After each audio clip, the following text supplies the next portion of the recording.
Muy buenas tardes, estamos nuevamente aquí en el Club de Bienestar, que es un espacio en donde tenemos la oportunidad de conversar con especialistas de diferentes campos para poder aprender en este momento en el que todos estamos deseosos de conocer cosas que nos permitan ser proactivos y que nos permitan cambiar nuestro estilo de vida para, por supuesto, poder lidiar no solamente con la situación que estamos viviendo, sino también con nuestro futuro. Nos acompaña en el día de hoy Lorena Drago, una nutricionista que nos viene a acompañar en el día de hoy y por supuesto nos viene a dar bastantes tips con respecto a todo el tema de nutrición.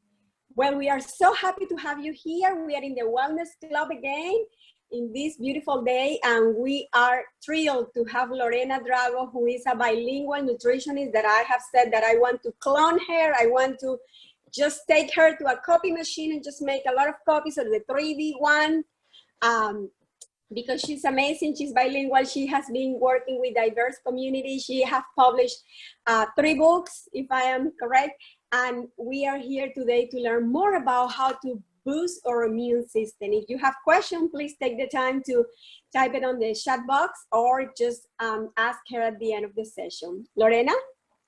Okay, thank you very much. Thank you, Nilsi. Thank you, everyone. Buenas tardes a todos. So this is the second presentation that I'm doing about the immune system, and the second that I'm doing today about the immune system. It seems that with everything that is happening nowadays, everyone wants to boost, support, maintain their immune system. Let me just talk a little bit about what it all means and why we are so interested in this. Is that the immune system is really the body's natural defense against infections, such as bacteria and viruses. So through a well-organized reaction, your body, my body, our bodies attack and destroy the organisms, the infectious organisms that invaded. So there are things that you can do to help your immune system function at its best. So the most important way to keep the immune system strong, balanced, is to maintain an overall healthy lifestyle. So I just want to talk about what the immune system is not, and some of the things that I have been hearing about either via email, through WhatsApp groups, or simply through the media in general, social conversations. So there are 2 lines of defenses that I just want to make very, very clear. And the first line of defense is what the medical community has already informed us. And all the public health service announcements really focus about rather simple things, which is washing our hands for 20 seconds, maintaining social distance, meaning at least 6 feet away from other people who are not living with us. The other thing is to cover our nose and our mouth. And that is simply so that we can keep our germs to ourselves and we don't share them with other people.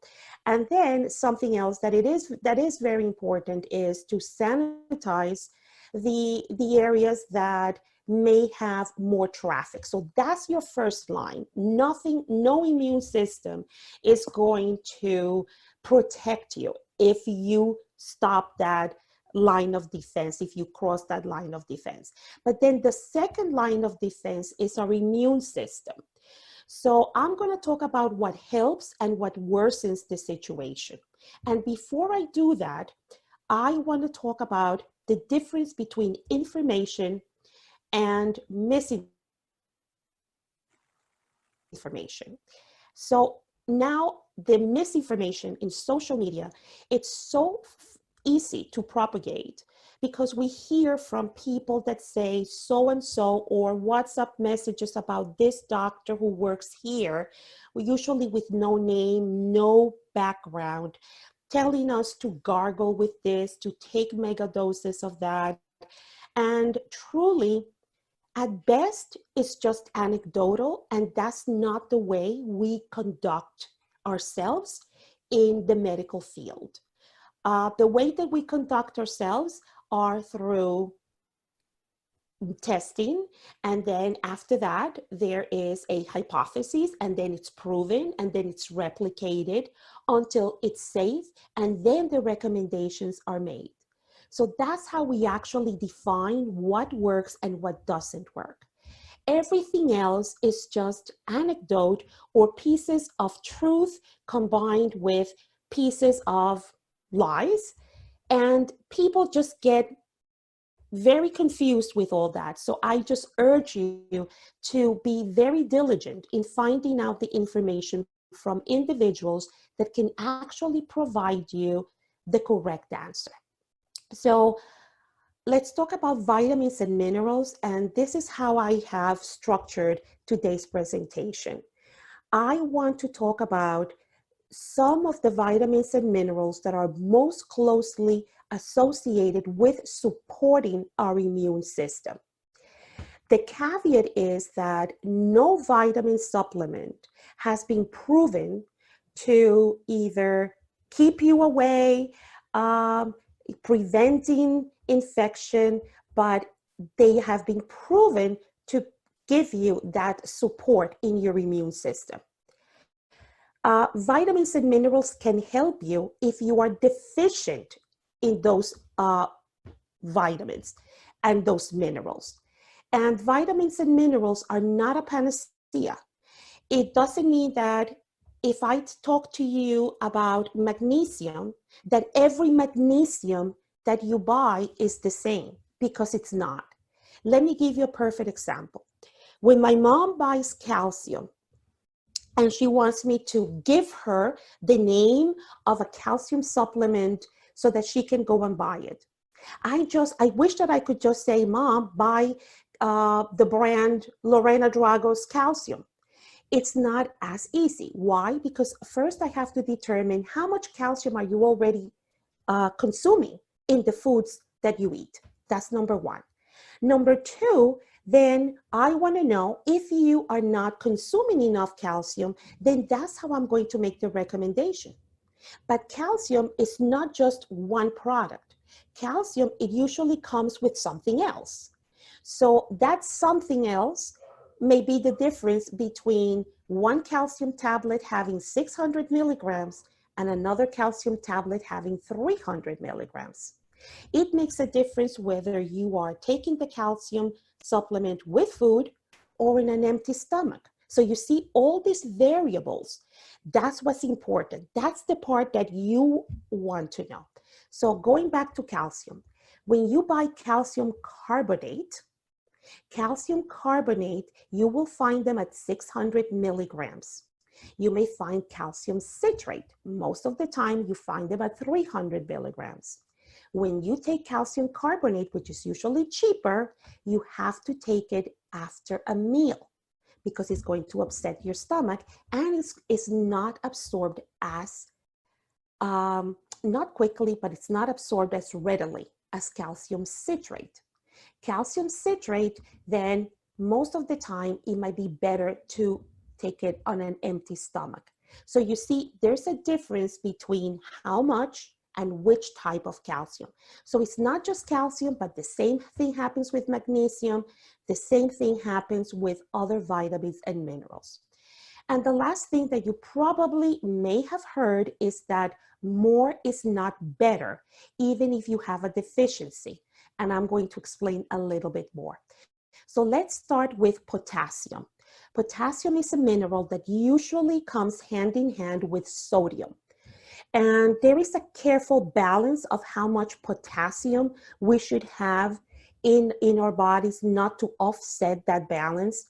So there is a study that I want to mention here about in China, patients that were hospitalized, 175, just to give you an idea. And when they measured their potassium level, 39% had low potassium levels and 22% very low potassium levels. So that means that total, about 60% of these patients had very low potassium. And then what does that mean? That blood pressure is worsened when someone is not consuming enough potassium. And there is a link between the infection and cardiovascular deficiency or heart disease. So when individuals are given potassium, usually their blood pressure gets better. And these are for individuals that have high blood pressure. As a matter of fact, there is one meal plan in which individuals that have high blood pressure, not only are they decreasing the amount of sodium, but they are increasing the level of potassium. So where do you find potassium? In the foods that you eat. So that's the interesting thing. Most people think potassium, and what's the first food that comes to your mind? The first food, I bet you, is banana. Everyone says eat bananas because they're high in potassium. And that is true. But do you know that there are two foods that you may have not thought about that are also high in potassium? So let me tell you which two they are. One is potatoes. That's right.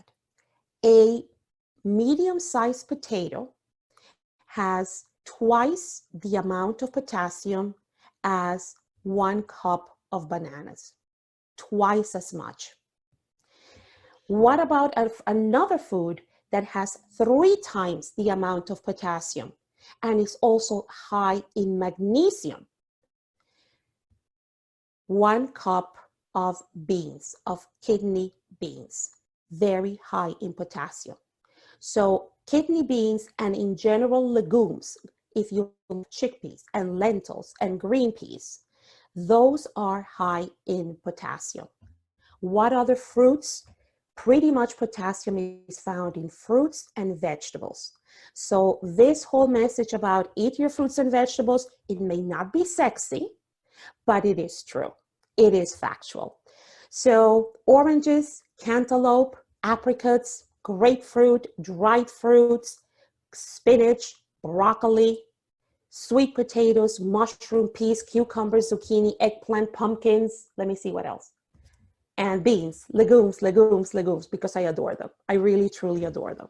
So high in potassium. So now you know, even if you are not trying to infuse yourself with all this good food, you know that if you have high blood pressure, or you know someone in your family or your circle of loved ones that have high blood pressure, it's not just about the sodium, it's about increasing potassium.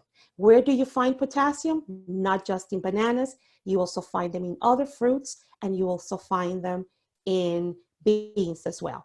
If you eat fish, you will also find it in tuna, cod, trout.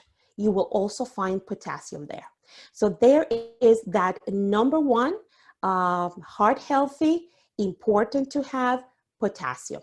So let's go to the second one, and that is vitamin C. Good old vitamin C. How many of you have heard every time you're coming down with a cold, oh my God, start taking vitamin C. And people start popping vitamin C, right? And my throat hurts, oh my gosh, let me just go and grab vitamin C. So the interesting thing is that most people would say, oh, well, it's a water-soluble vitamin, so it doesn't matter. You can take as much as you want, and it's going to get dissolved in the urine, and then it's going to be an expensive urine, right? Okay, so how does the vitamin C and how does it support our immune system? And that is because it helps leukocytes. So what are leukocytes? They are white blood cells that fight infection. That's basically what it is.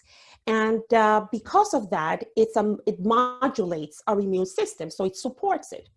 And so there's really no evidence that vitamin C in high doses is going to protect people from acquiring the virus. It's just not.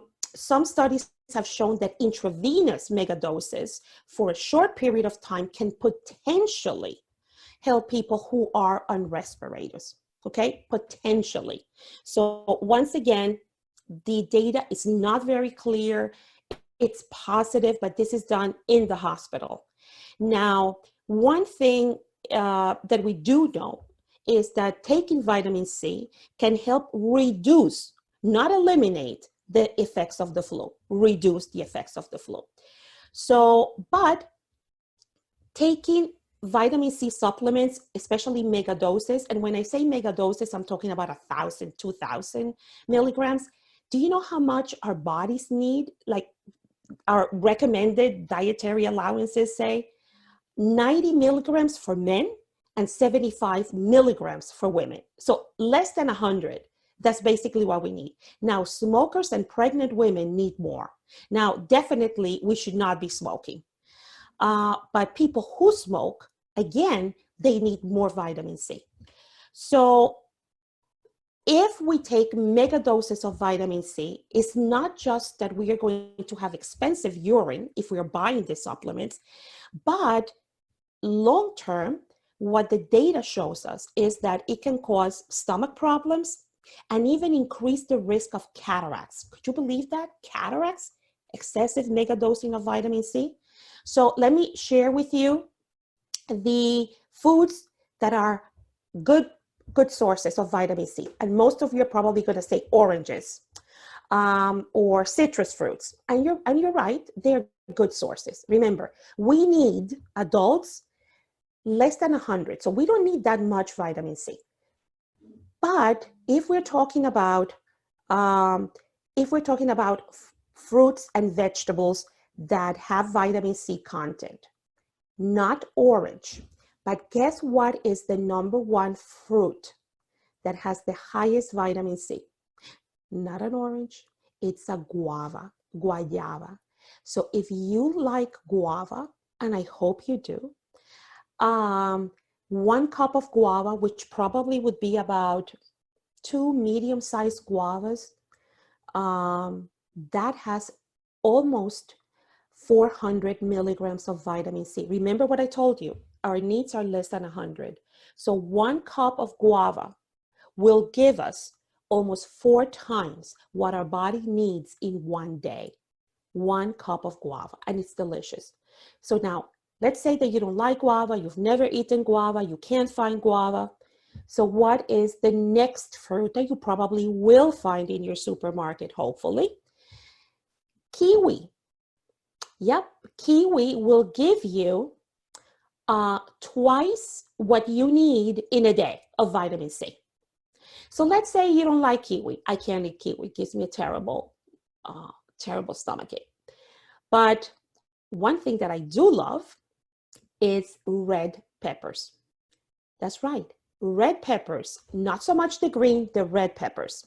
So 1 cup of red peppers, that's a lot of pepper. So you really have to eat a lot. But the good thing is that it's a vegetable, so it doesn't have a lot of calories, which is great.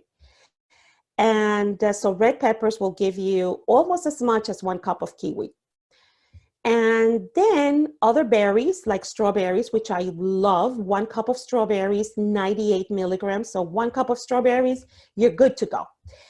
What is the drawback of vitamin C? It's highly sensitive to air, highly sensitive to light, highly sensitive to heat.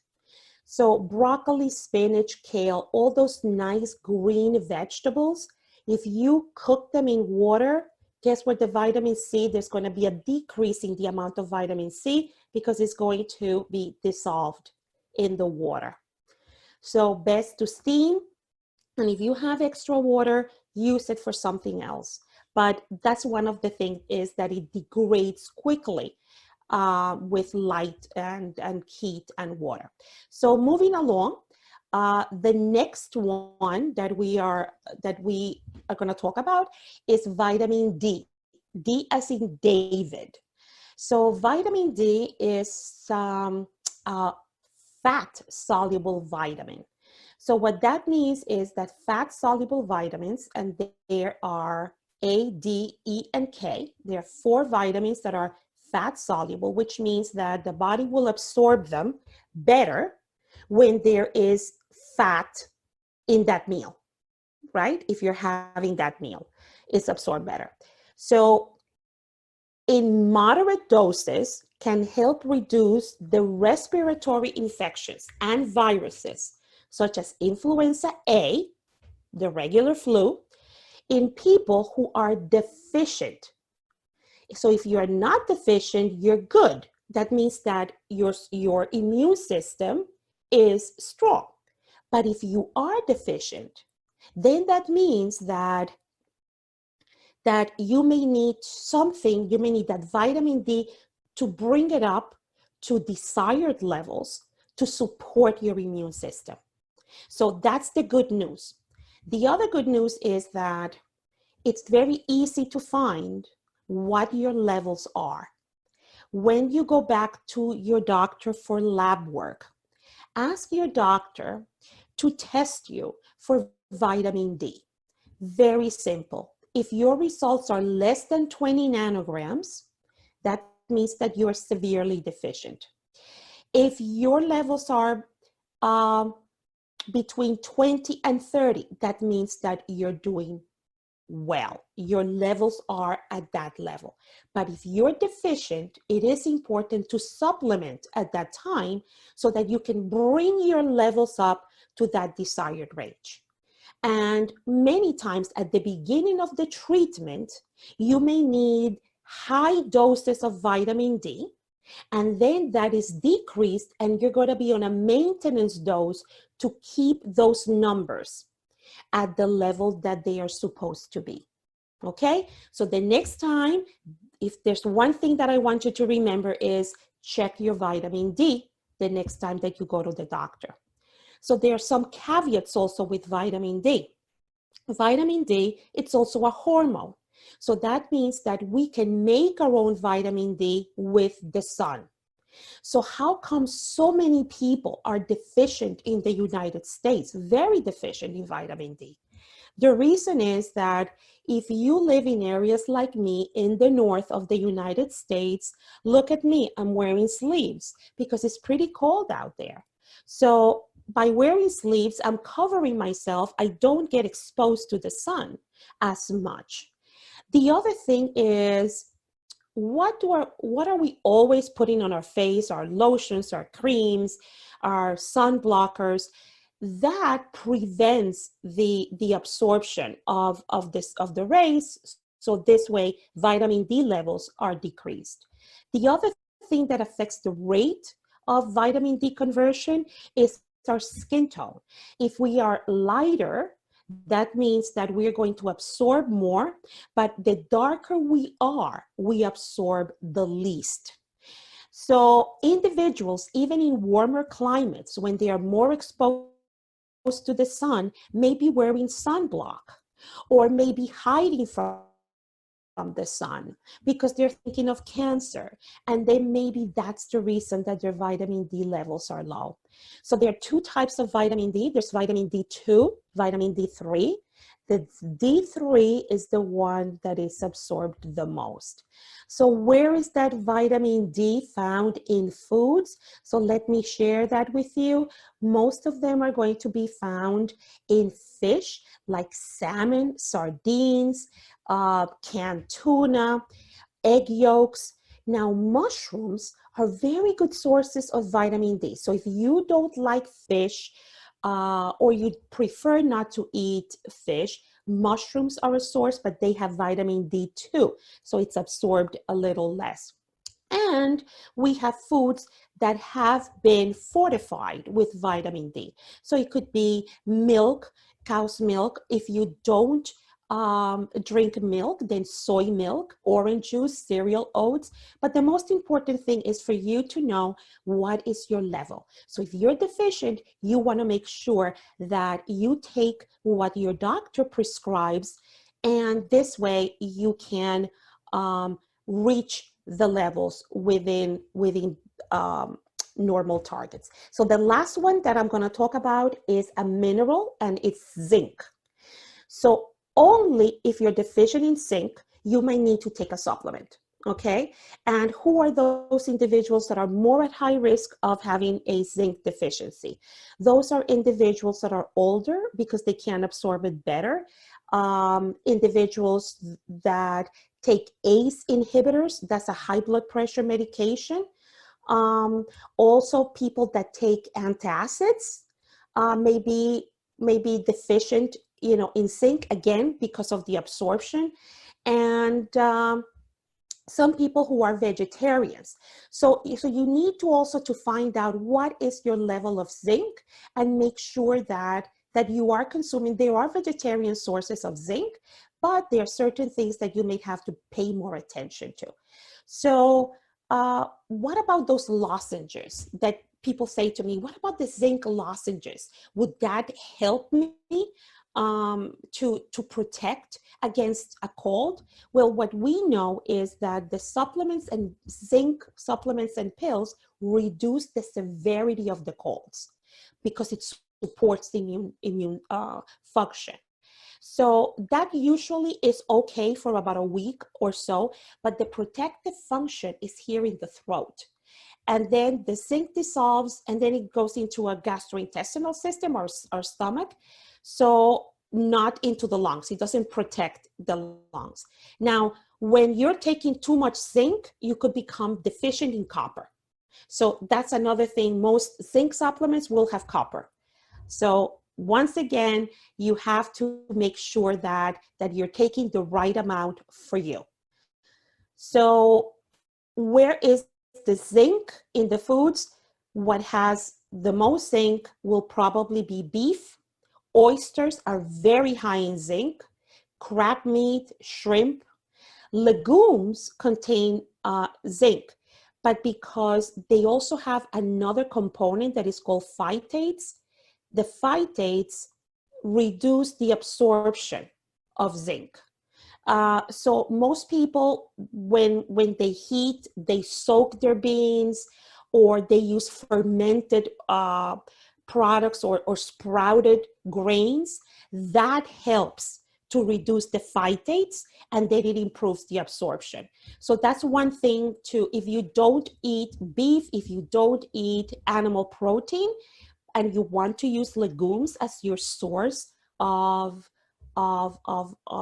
zinc, then get the sprouted, the sprouted grains, and that would definitely do the work. If you love seeds, there you can find your zinc, like hemp seeds, pumpkin seeds, sesame seeds, nuts, cashew nuts are pretty high in zinc. So, and then whole grains and cereal. And then I'm going to tell you my favorite zinc source, my ultimate favorite, chocolate, dark chocolate. Isn't that wonderful? Dark chocolate is a source of zinc. I'm in heaven. However, dark chocolate means 70 to 85% cocoa, has zinc, but also you have to eat 100 grams, that's 3.5 ounces of chocolate, or 600 calories to get your zinc. But is it worth it? Part of me says yes, but the other part of me says no, no, no. Just go ahead, have your legumes. Just go ahead and have your nuts and seeds and get your zinc right there. But I just thought I would throw that in when you hear that dark chocolate is healthy. Yes, it does have flavonols and it also has zinc, but it also has a lot of calories. So it's not going to be a great thing. And now to just wrap it up, I just want to say that it's not just food, but there are other elements to support your immune system. And that is enough sleep. I know it sounds, again, not sexy, but we find more and more about certain hormones that are released that really, when we don't have enough sleep and it's the cortisol levels increase, and that just creates a cascade that affects the immune system.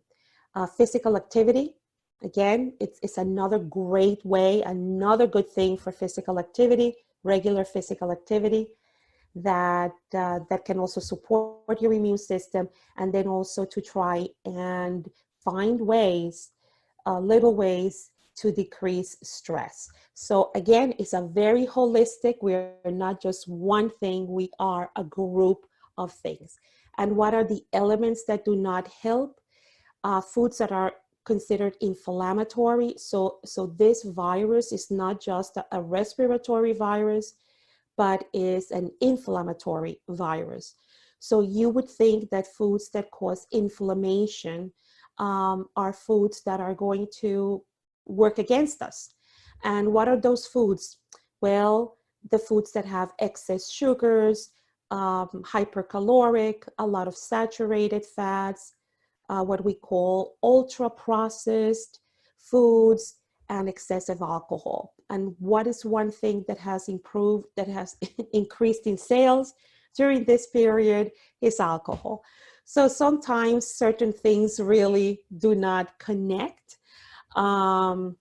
But that's what I wanted to leave you with. And just to summarize is that vitamins and minerals, the best source, of course, will be the foods.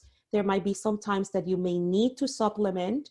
If you do supplement, just make sure that you know which supplement is the right one for you, the right dose, the right formulation. Heed advice from individuals that have that level of expertise to guide you. So we talked about potassium, we talked about vitamin C, we talked about vitamin D, and we talked about zinc. So, and we talked about the food sources and the certain caveats about taking too little, about taking too much. And I hope you never forget that dark chocolate is a wonderful thing. However, remember, you would have to eat 3.5 ounces of dark chocolate. But anyway, I just wanted to leave you with something sweet, something funny. And now I am open for questions. Thank you so much for listening.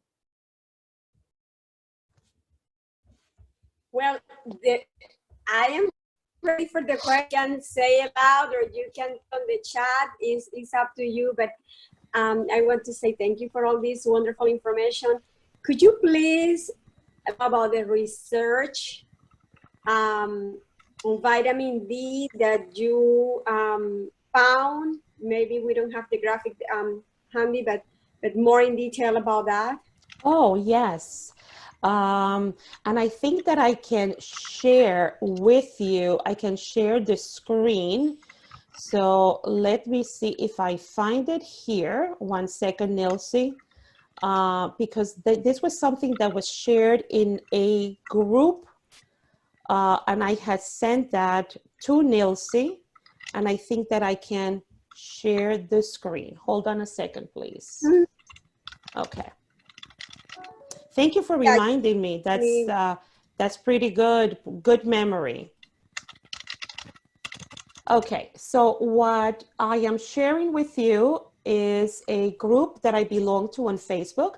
It's called Dietitians on the Blog, and of course we all blog.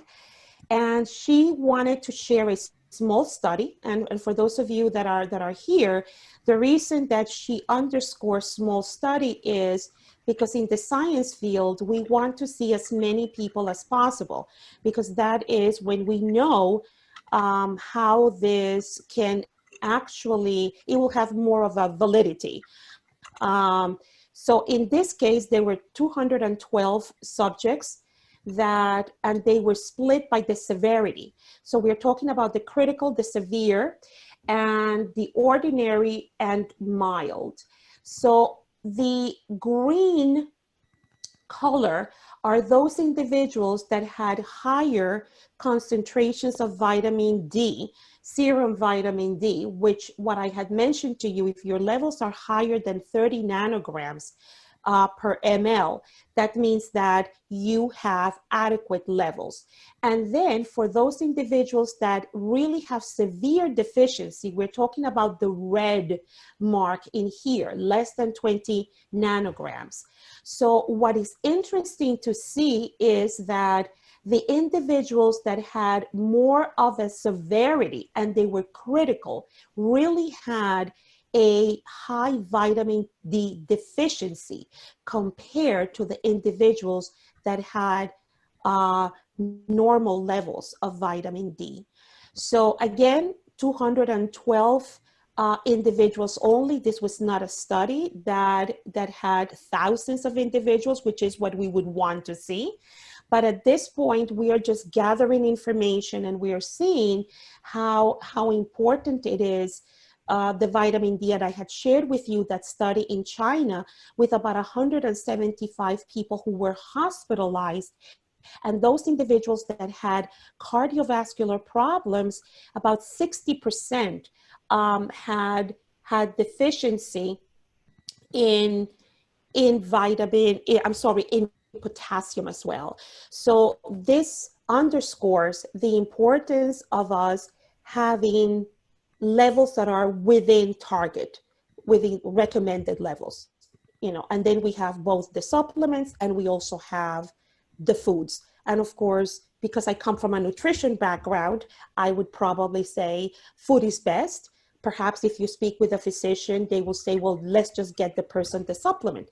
And definitely, if you have less than 20 nanograms per milliliter, the usual protocol is to give 25,000 IUs when most people only need 400 a day. So to give 25,000 IU for 1 week, or sometimes they will recommend it for 2 weeks, and then supplementing 1,000 IUs every single day. It's not very expensive, vitamin D. So that's really something that most of the physicians that I work with, they would say, you know what, instead of just telling people to drink milk or soy milk or foods, how many people usually would you see them eating oysters? And, it is a reality that we are not, or people that are allergic to, or people that are choosing more of a plant-based, whole food plant-based diet may not want to do that. So it is understandable that we need to find the sources in our foods, and sometimes we need to find it in our supplements as well. Thank you so much. Could you please say in one sentence what was the connection between the vitamin D and people with COVID-19? Because that part was gone. I'm sorry. Oh, okay. No, it's okay. The connection is that vitamin D in people who are deficient in vitamin D, one of the functions of vitamin D is to reduce infections, respiratory infections. That's the connection. Yeah, and in the drawing that sorry, Nilsi, could you say that again? No, the IC patients with deficiency on vitamin D.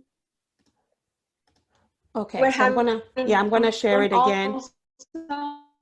Yeah, so these individuals that only a very small, so if I go back to people who were deficient and people who were very deficient, which is the red, and people who were deficient. So if you combine the red and the orange, that means that about 96% of people who were critical were deficient in vitamin D. It's almost the same picture for people that have severe, that were in severe infection in vitamin D. Now, once individuals had higher than 30 nanograms, those individuals had mild symptoms. So it's really striking when you look at this group here, and even this group here. When you add the red, which is the worst severity of vitamin D deficiency, those individuals are not doing very well.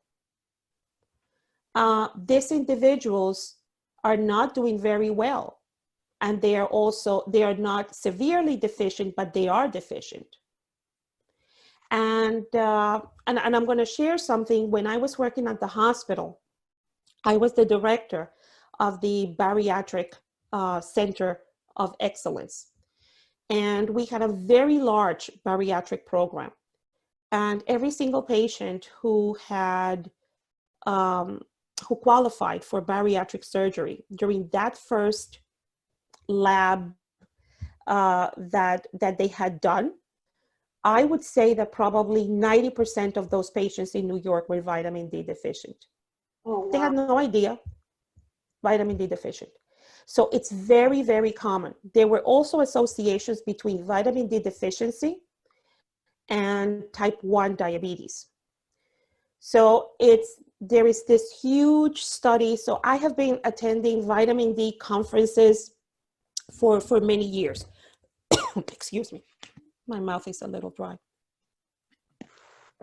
So I think that it is important to check. It's not, you can just ask your doctor, can you just add vitamin D to the panel of labs and check it. And I think I had mentioned this to you, Nilsi, that when I was in Colombia, and I'm from the coast of Colombia, and my family is from Barranquilla, but I was born in Cartagena, so I lived in both cities. And one of the things that I had asked my cousin, who's an orthopedic surgeon, because vitamin D also helps to maintain, support bone strength. So that's why sometimes you see calcium and vitamin D in one supplement. That's the reason why, to support each other. So I thought, well, all of you are here on the coast, and it's either hot or hotter in the coast. And so probably there's very few people with vitamin D deficiency. And he said, absolutely not, Lorena. When you live in the coast, you hide from the sun. You are not exposed, you're not on vacation. And you usually go out when the sun is not at its peak. I mean, at the strongest time of the day. So people try to go out early in the morning, late in the afternoon. They try to walk where there's shade. And people are using sunblock much more than maybe 30, 40 years ago. So because of those reasons, people, even around the equator, are vitamin D deficient. So it's a good thing to check. Thank you so much. And I believe that Paula shared something in the chat. Paula, do you want to? I was looking at the chat. Can you hear me? Yes. Yes. Okay. There was an article in the Post and Courier here in Charleston today. Very interesting, and it touches several of the points that you said about the vitamin D. It is a doctor in MUSC that has been working on that for vitamin D. I'm sorry. He has been working on that for years. And I can send you the link. Please. Yeah. Please, if you can send us the link, I would be very, very interested to hear it. He's also working with pediatrician that he said the doctor has the office right next to his, and they were talking one day, and they were looking into pregnant women, how if they take enough vitamin D or do they have, and the kids, the children, newborns. So it's a long one. It goes into 2 pages with 4 columns, but it's very, very interesting. Okay. Wow. Yes, I would love to read that. You said it's the Post and Courier. Yes. Okay. And that's online, of course. It is online. Okay. Yeah. Okay. I'll forward it. That would be great if you can forward that. I have a question about the vitamin C. Mm-hmm. The calcium, I'm sorry. Yeah. I take calcium from oyster shell, not outside. I read one time that the other one can give you kidney stone or gallbladder stone. So I tried. They were on the store for many years, but now it's difficult to find it. So I have to order it online.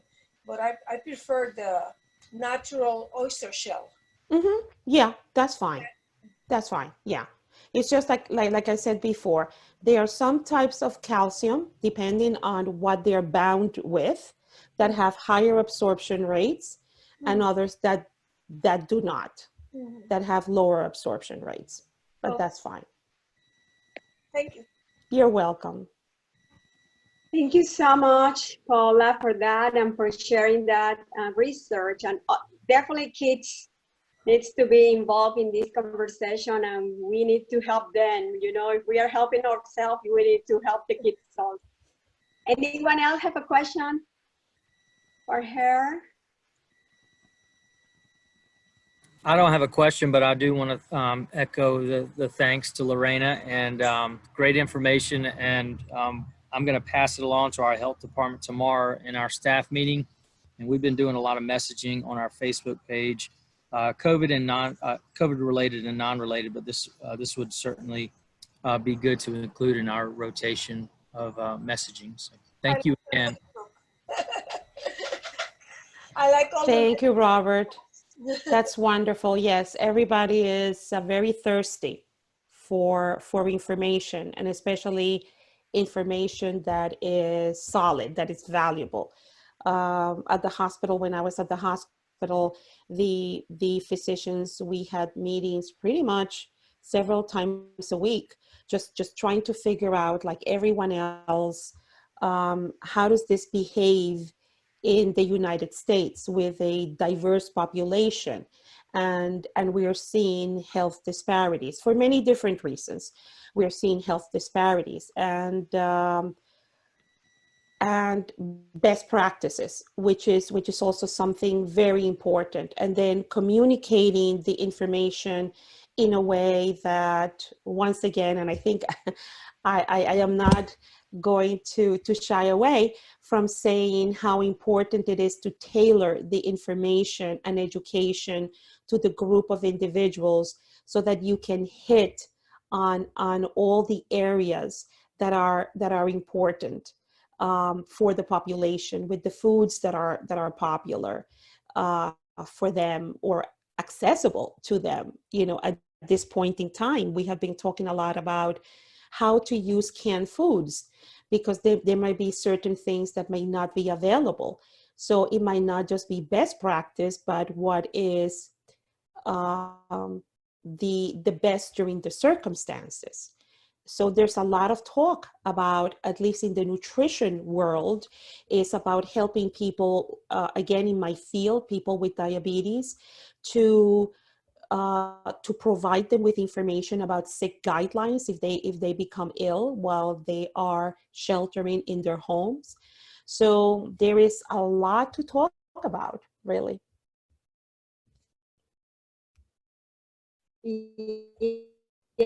Having this conversation for sure, Lorena. We really appreciate that you are able to share a lot of data, research, and support, and of course, your personal passion for chocolates and all the good things that you like. I'm sure that I am not alone. Really. But yes, I really do adore dark chocolate. Not just the 600 calorie one, but what can I say? It sweetens life. Chocolate is just a wonderful thing. Tips, and we really want to continue this conversation. Thank you so much, and we really appreciate, in detail you are, giving this information. Thank you so much. Thank you to all. Bye-bye.